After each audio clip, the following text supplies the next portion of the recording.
بسم اللہ الرحمن الرحیم وصلی اللہ علی النبی الکریم رب اشرح لی صدری ویسر لی امری واحلل عقدۃ من لسانی یفقہوا قولی.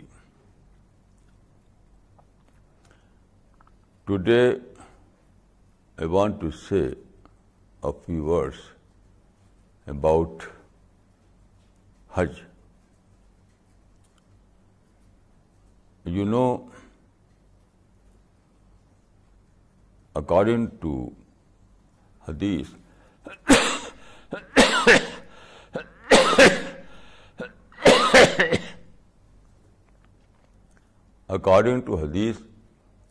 there are 5 pillars of Islam. Hajj is one of these 5 pillars. Hajj literally means to undertake a journey. In Islamic Sharia, Hajj means traveling to Makkah in the month of Dhul-Hijjah. You know, Hajj is an annual worship. In the month of Dhul-Hijjah. So, believers from every part of the world travel to reach Makkah and perform Hajj. In this sense, it is a pilgrimage of travel. Now,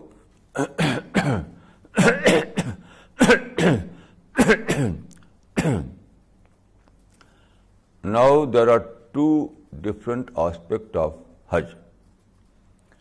One is called Masail Hajj, and the second is called Haqiqat, that is Haqiqat Hajj. So, as far as the Masail is concerned, people generally know about Masails. Masails are well known. So, now I would like to say something about the Haqiqat of Hajj, that is, meaning of Hajj or wisdom of Hajj. Now, there are different aspects of Hajj. First of all is traveling. In Hajj, everyone must travel. You cannot perform Hajj at your house or at your hometown. You have to travel to reach Makkah. Traveling is also a worship. You know, there is a verse in the Quran in which Mu'min and Mu'minat both are defined in these words. As-Sayahun was-Sayahat.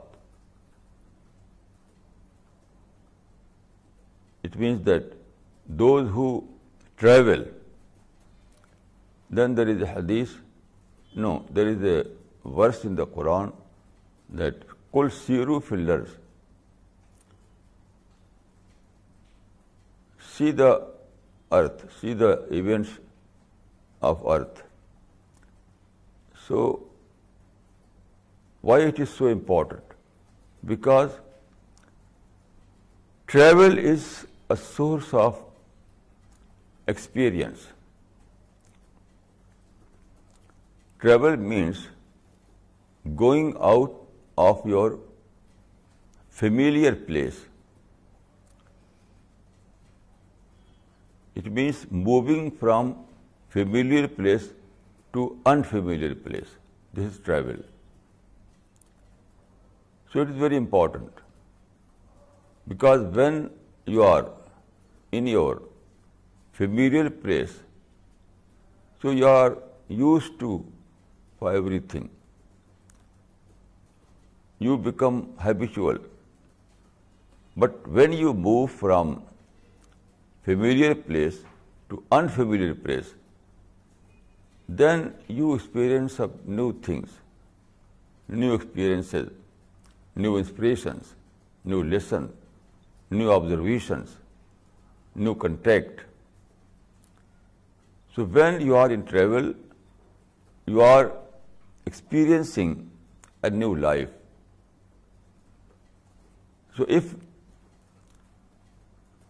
you are a believer, if you are and if you have awakened mind, if your spirituality is alive,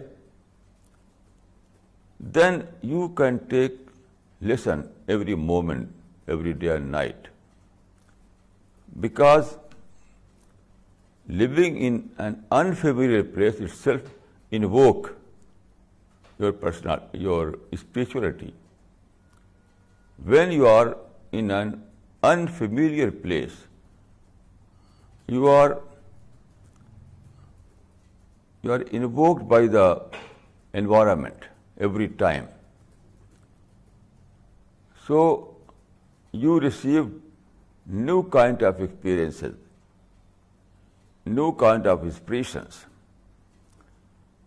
So this is the first benefit of Hajj. Then, after a long travel, you reach to the miqat. Miqat means that place where you are required to wear ihram. Ihram means untailored cloth. Basically, two pieces like sheet, both white. So when you reach miqat, you take this kind of dress. Ihram was the dress of Prophet Ibrahim, and it is a symbol of simple culture, simplicity. Ihram is a symbol of simplicity, simple living. It's not a ritual. Ihram is not a ritual. Ihram is a symbol of culture of simplicity. So here you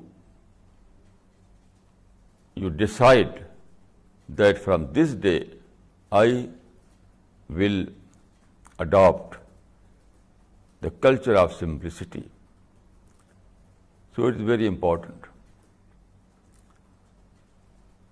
You know, there is a hadith. Once the Prophet of Islam was asked, what are these sacrifices in Hajj? Ma hazil azahi ya Rasulullah. Prophet of Islam replied, Sunnata abikum Ibrahim. The tradition of your father Ibrahim. So the Hajj is a kind of rehearsal of Prophet Ibrahim's life. Prophet Ibrahim was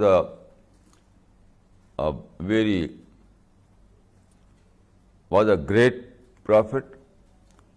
His life was an eventful life. He organized our work on international level. So when a believer performs Hajj, he repeats all those happenings which was experienced by Prophet Ibrahim. So all those rituals of Hajj are rehearsal of Prophet Ibrahim. So ihram is also the dress of Prophet Ibrahim.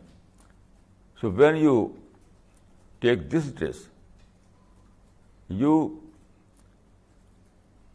take a pledge that I will adopt that kind of simple life which was adopted by Prophet Ibrahim. This is the lesson of ihram. So when you reach Makkah, you know, in Makkah there is the oldest mosque, that is Baitullah or Kaaba. So when you reach Makkah, that is your destination in Hajj. So when you reach Makkah, first of all, you make wudu, and then you do tawaf. Tawaf means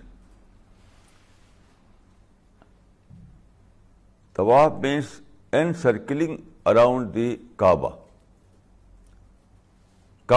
Present Kaaba is a square building.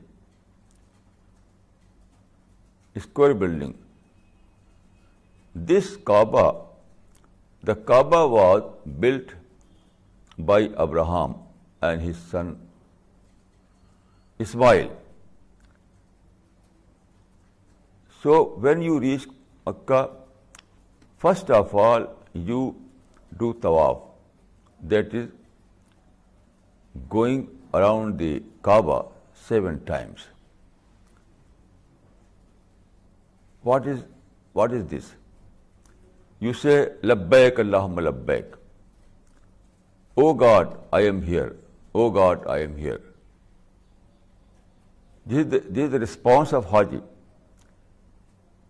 And when he goes around the Kaaba, he decides that my life will be, the center of my life will be God Almighty. I will adopt God-centered life. So this is the meaning of tawaf. Tawaf is a pledge. Tawaf is a determination. By doing tawaf, you decide that God is the center of my life.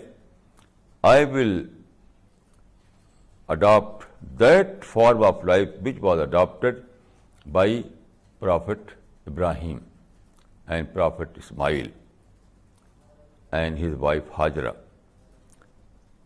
So this is a pledge. Tawaf is not simply a ritual. Tawaf-e-Kaaba is not simply a ritual. No, it is a reality. It is a pledge. It is to decide about your life pattern. By doing tawaf, you remember the Prophet of Islam. You remember the Prophet Ibrahim. And then you decide that I will adopt that kind of lifestyle that was adopted by Prophet Ibrahim. And that was God-centered life. God-centered life. This is the Tawaf-e-Kaaba. Then after Tawaf, you visit Safa and Marwa. Safa and Marwa are two rocks. The distance between the two rocks is near about 7 furlong. Both are very near from Kaaba. Both are small rocks. So the distance between the two rocks is near about 7 furlong. So every Haji walks between the Safa and Marwa 7 times. Every Haji walks between Safa and Marwa 7 times. Now, what is this walk? It is again a symbolic pledge. By doing this, you take pledge. You decide about your activities. By walking between Safa and Marwa, you decide that my activities will be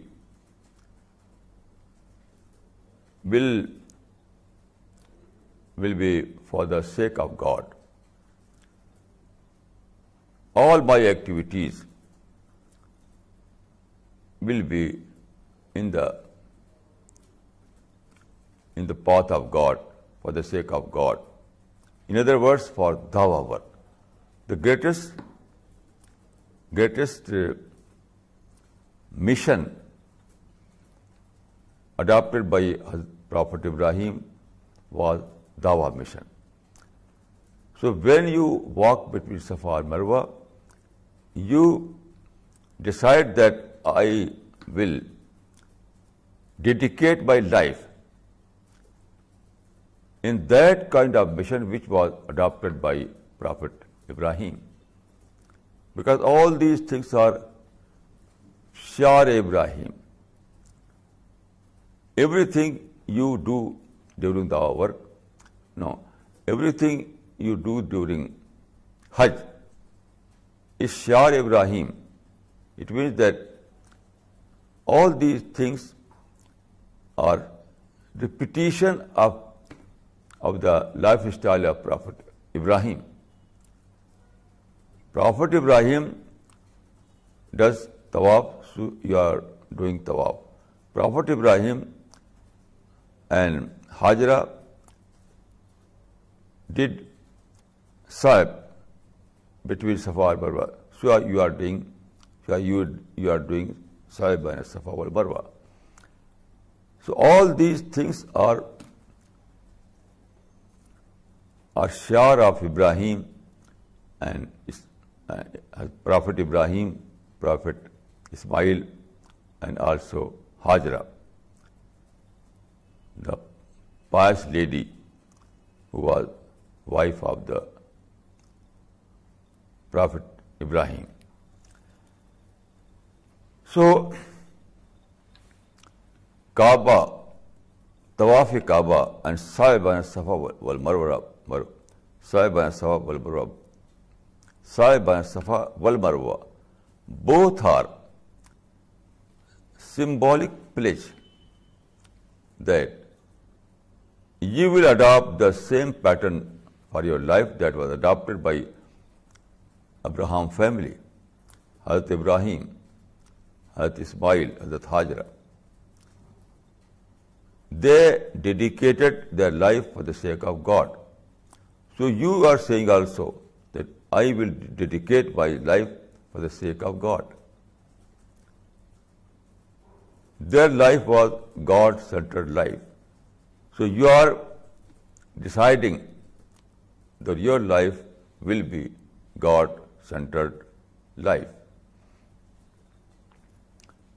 Here you drink Zamzam. Zamzam is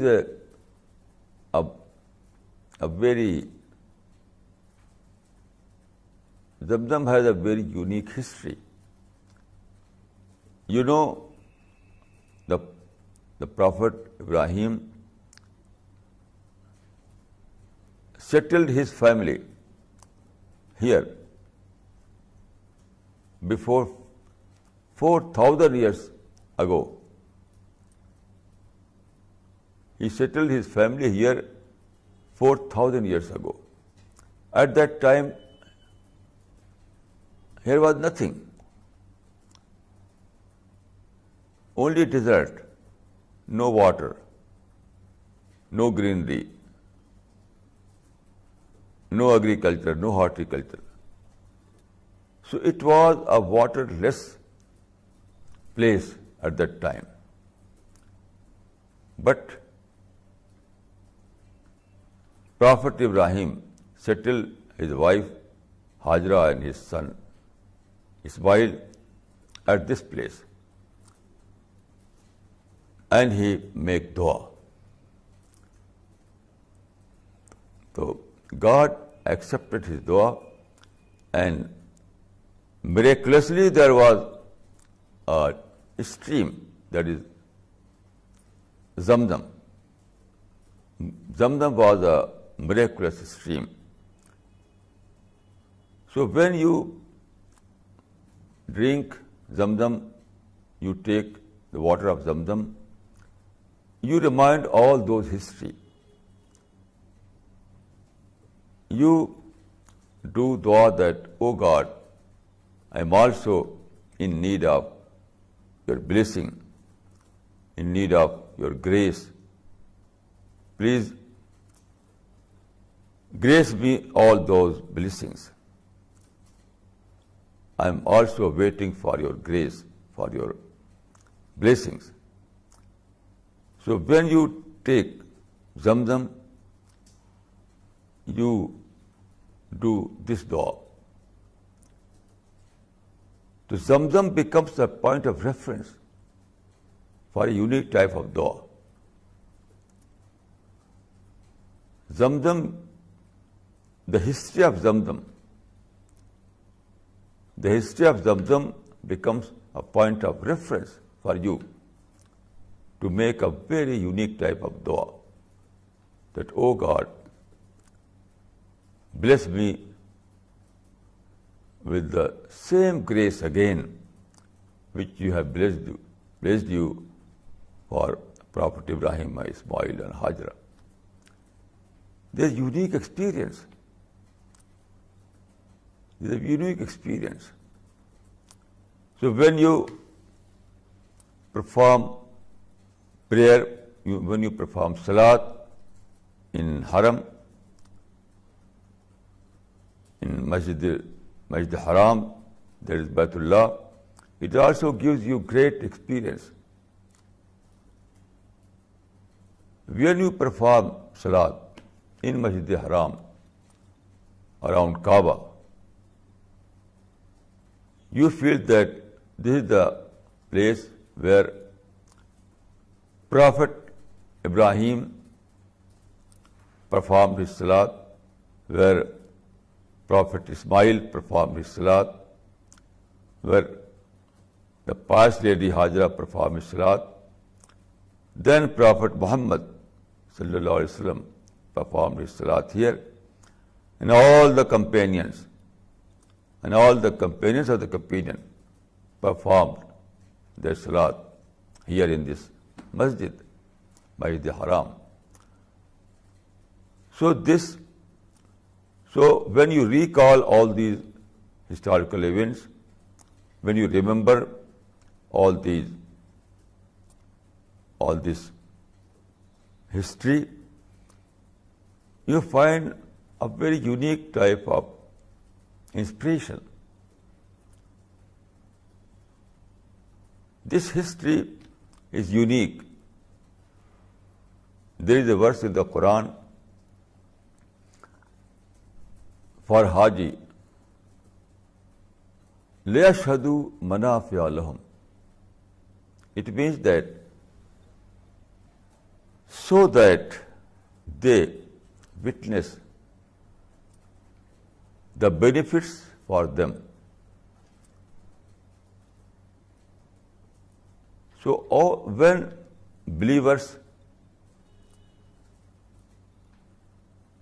travel from their home place and they visit Kaaba and Baitullah, they see all those benefits. Manafa or benefits means historical monument, historical references. This area, Makkah and the adjacent area, is a very important historical place. Beginning from Hajra and Ismail and Ibrahim up to the companions and the companions of the companions and 4 caliphs, there are a long history. There is a long history. Every part of this place reminds you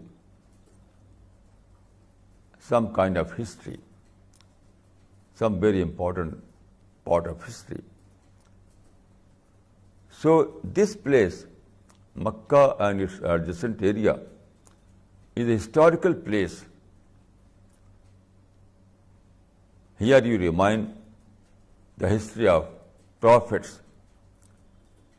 Here you remind the history of pious people. Here you remind the history of companions. Here you remind the history of companions of the companions. Here you remind the history of Khalifa Abu Bakr, Khalifa Umar, Khalifa Osman, Khalifa Ali. So this place is not simply a place, a part of the earth. It is a history, a precious history, history of prophets, history of truth. It is a divine history. You may call it divine history. So when you find yourself in this place, you recall all those events of history and you become thrilled.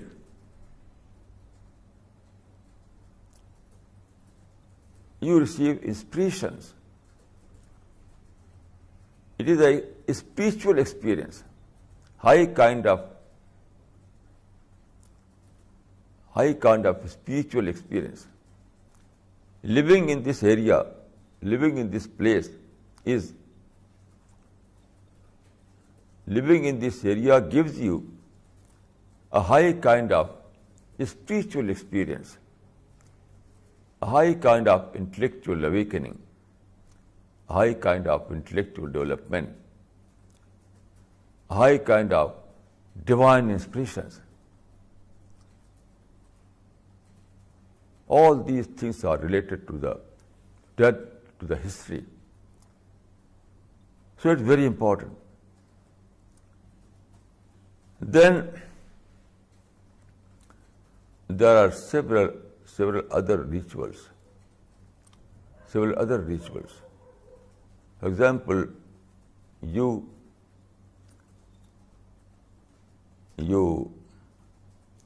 do Ram.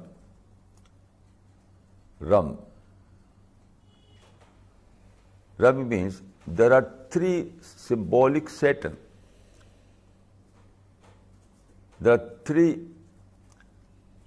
pillars that symbolize 3 Satans.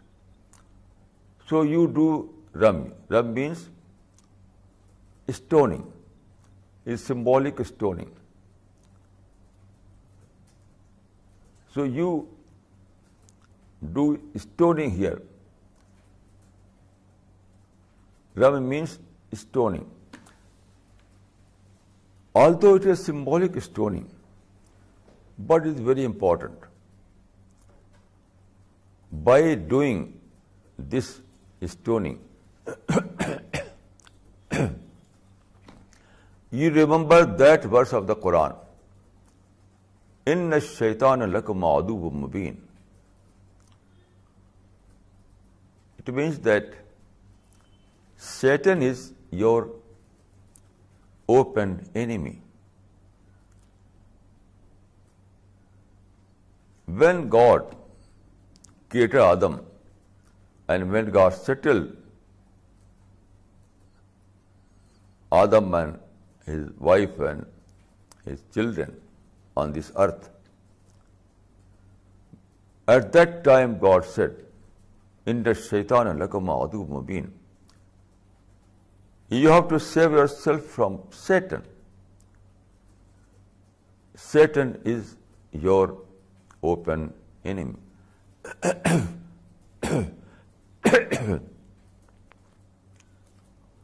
Here is a comparison.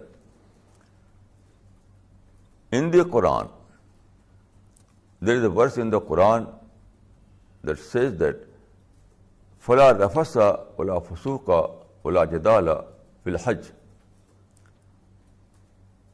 When you are in Hajj, so there is no abuse, there is no quarrel, though there is no evil talk during Hajj travel. Now here you may compare that as far as the Satan is concerned, you are stoning those Satans. It means that you are saying that Satan is my enemy. I will fight Satan. But as far as the mankind is concerned, here you recall the God's injunctions that live with people, with peace, with tolerance, without quarrel, without abusing.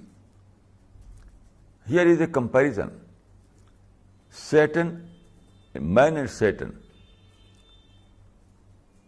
So Hajj gives you two different kind of lesson. That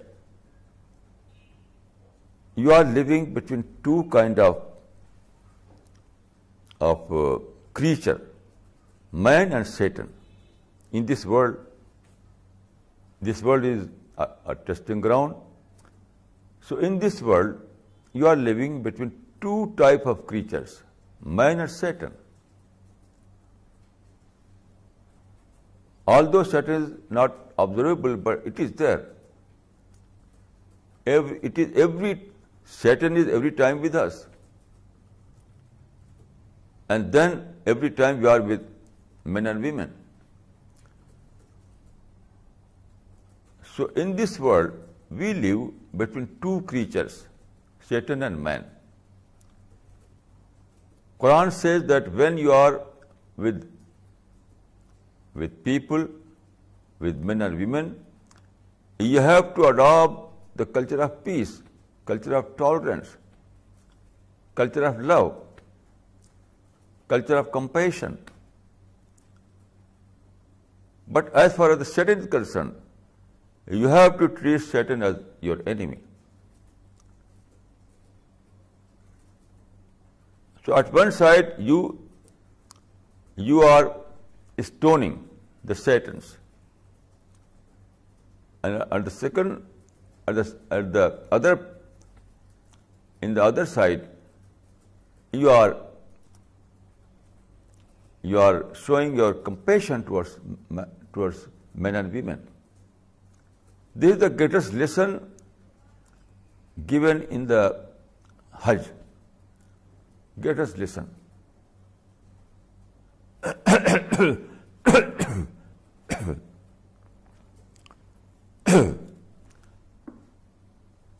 Hajj reminds you that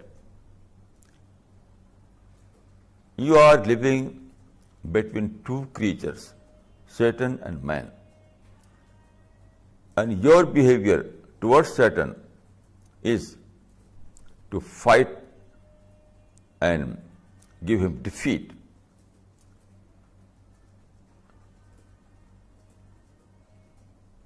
You have to throw a stone. That is, you have to declare that I am not going to follow your follow Satan's.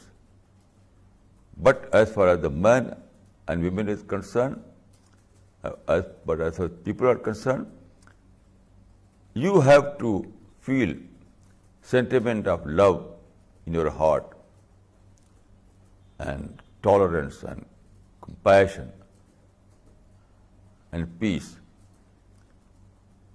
So there are two different treatment, two different dealing.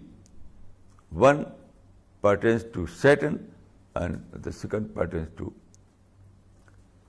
to mankind. Then you make sacrifice of animal. What are these? What is this sacrifice? It is also a symbolic act. By sacrificing animals, you are taking a pledge that you will dedicate your life in the way of God. You will do dawah work. You will dedicate your life for the sake of God, and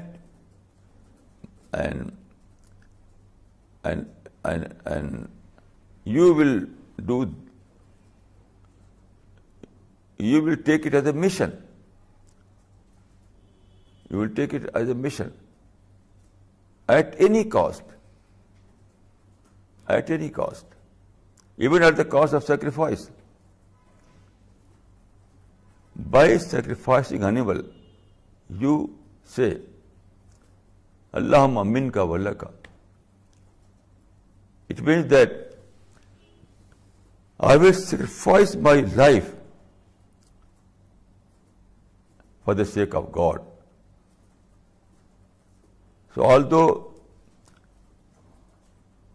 So apparently you are sacrificing an animal, but in your spirit you are presenting yourself. You are sacrificing yourself.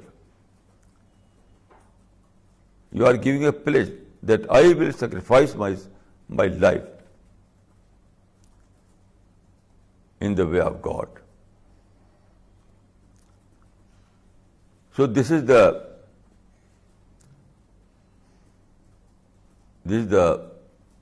meaning of Hajj. During all these rituals, you say, Labbaik Allahumma Labbaik. O God, I am here. Then all the Haji gather in the field of Arafat. Arafat is a vast place. So all the people, all the Haji gather at this place.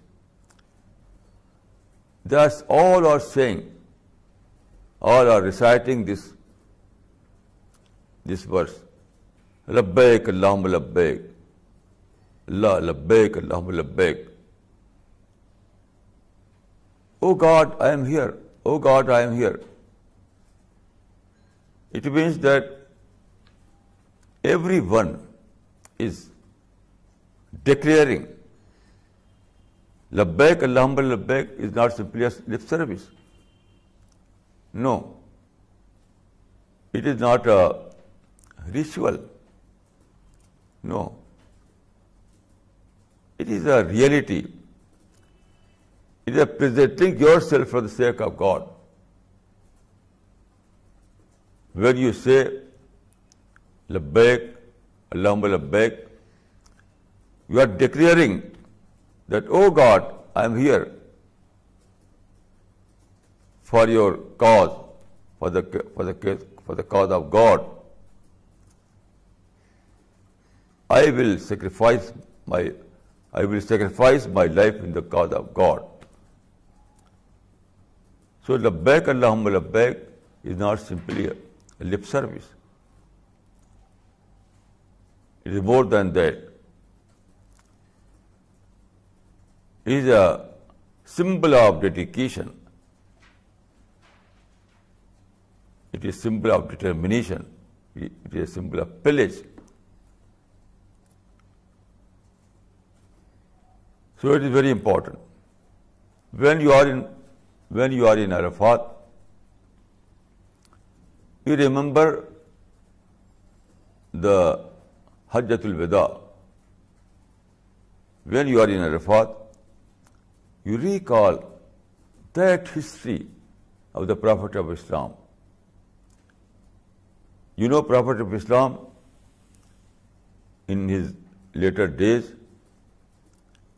performed Hajj with all his companions. At that time, his companions were 1,40,000. 1,40,000.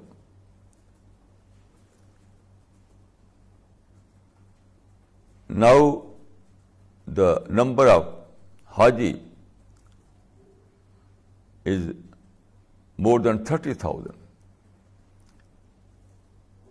This year, the number of Haji was more than 30,000.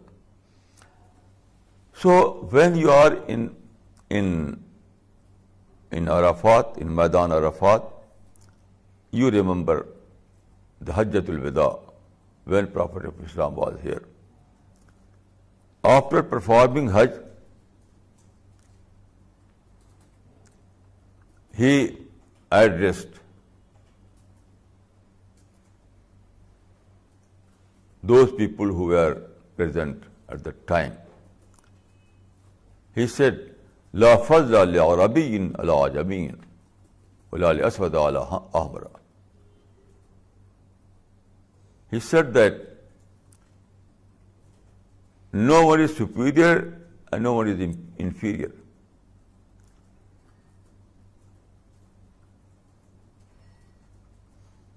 All are equal. All are equal. Irrespective of color.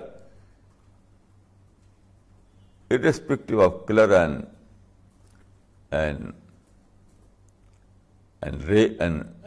race and wealth. Every human being is equal. So he declared first time in the history that all are equal. There is no difference between white and black and rich and poor, or all the differences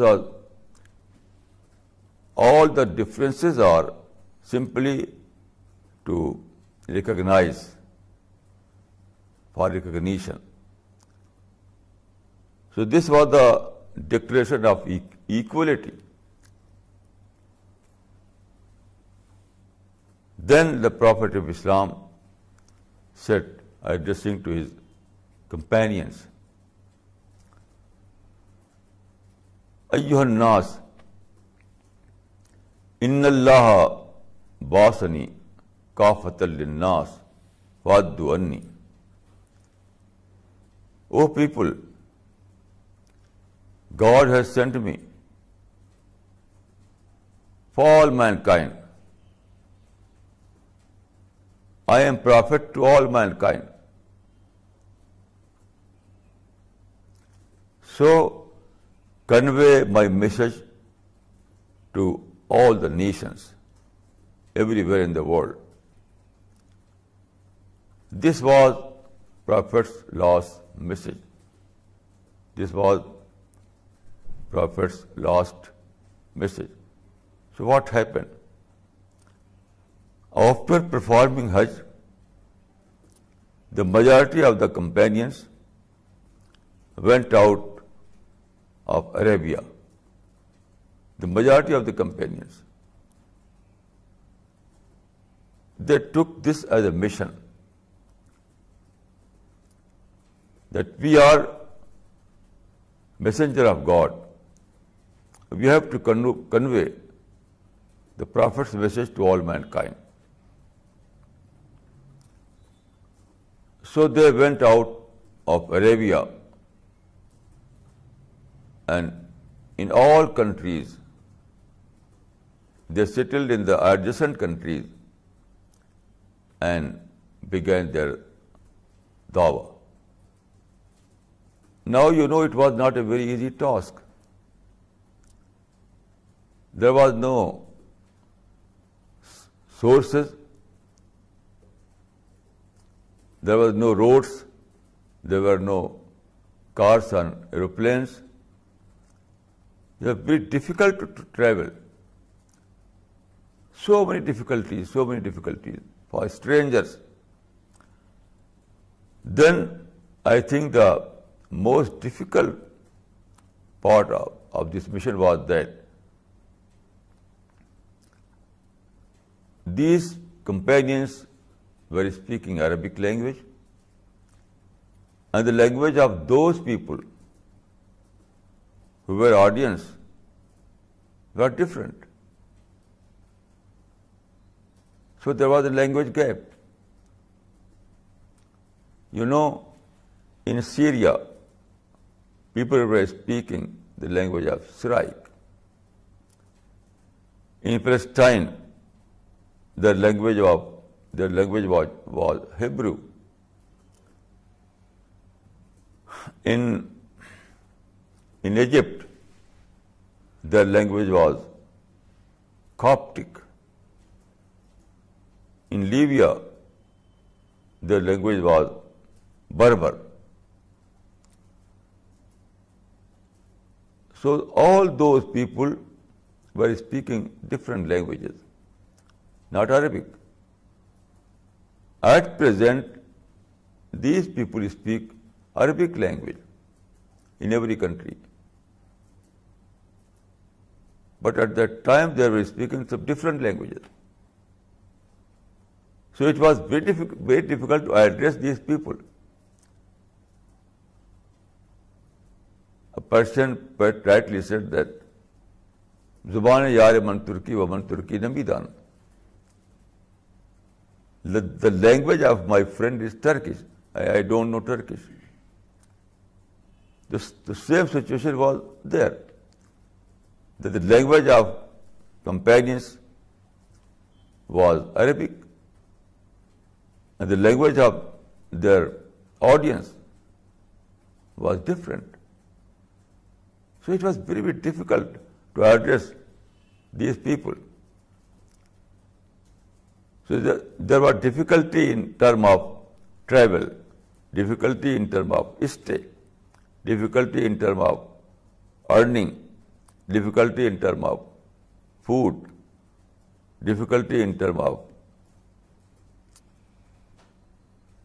everything was difficult. And the greatest difficulty was that there was a language gap between companions and the other people. But by the grace of God, they overcome all these difficulties. They engage themselves in our work. We cannot imagine how they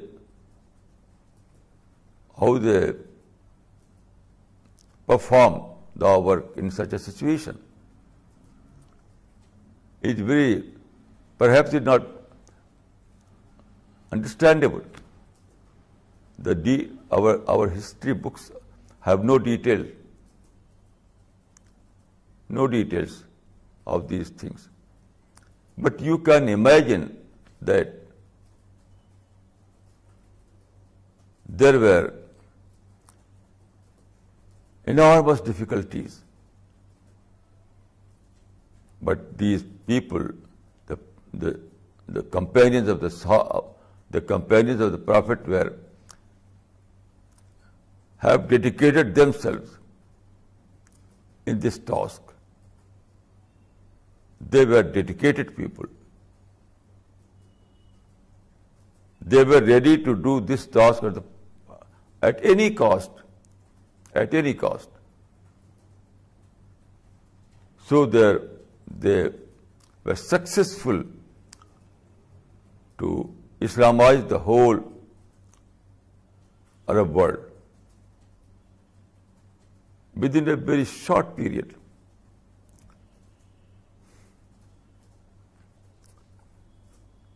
Then there is a verse in the chapter Al-Hajj about Haji. لِيَشْهَدُوا مَنَافِعَ لَهُمْ, so that they may witness the benefits for them. What is that benefit? What is that manafi? This verse you can see in chapter Al-Hajj of the Quran. Quran uses word manafi, liyashhadu manafi'a lahum, so that Haji may witness the manafi, the benefits. What are those manafi? What are those benefits? I think this is historical monument, historical references. In Makkah and in Medina and in this area, there are numerous historical references that recall, that remember you the prophetic history, the history of dawah, history of taqwa, history of sacrifice, history of dedication, history of Islamic movement, history of Islamic movement, history of dawah movement. So everywhere in this area you can find some historical monument, some historical references that remember you, some very unique type of historical events that gives you inspiration, that gives you divine inspiration. So it is very, very unique. You cannot find this kind of divine inspiration in any other part of the world, because these inspirations are linked with historical monument, with historical references, and this kind of history is preserved here in this area. For example, when you see Makkah, when you see Kaaba, the oldest mosque that is called Baitullah, house of God. So when you see Kaaba, you remember that when Prophet of Islam started his mission in the first quarter of 7th century, at that time Kaaba was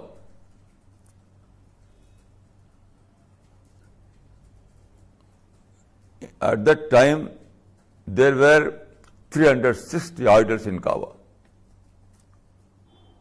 At that time there were 360 idols in Kaaba. So this reference gives you a high kind of inspiration, because you recall that Prophet never touched these idols, but he avoided.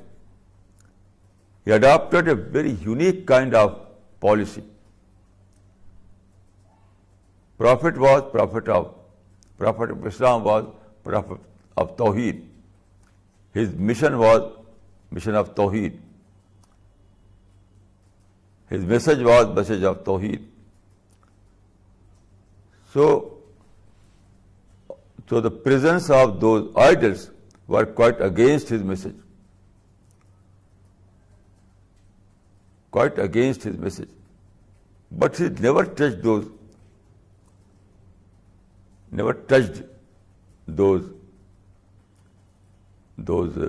idols. Every day he used to visit Kaaba and perform his salat, although there were idols, without any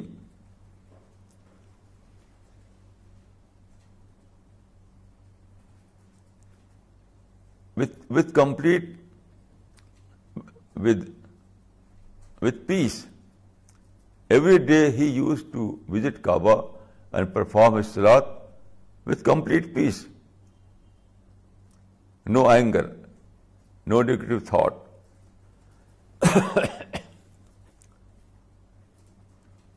Then he used to preach those peoples who were present at that place. These people were mushrik.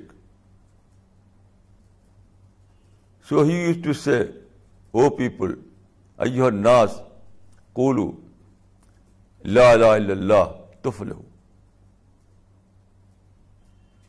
Here you can see what was the prophetic policy in such a situation.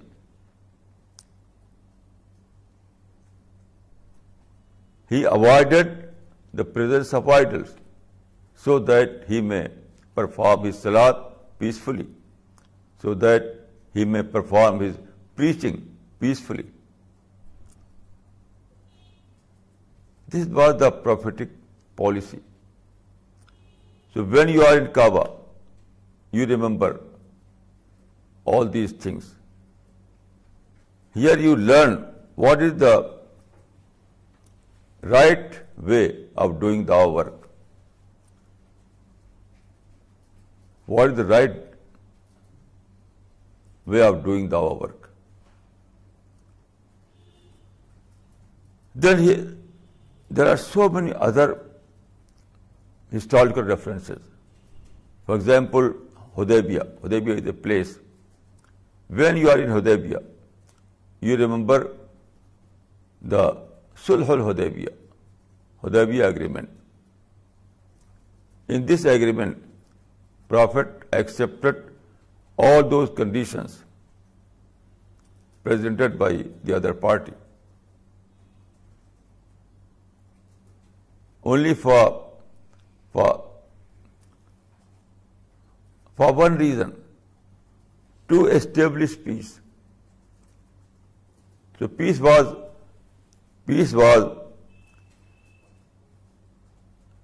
most important thing for Prophet of Islam. He gave all the prices, even he erased the word Rasulullah from the paper. So he gave all the prices they wanted so that there may be peace. So by giving all those prices, he was able to establish peace. And that peace gave him opportunities, when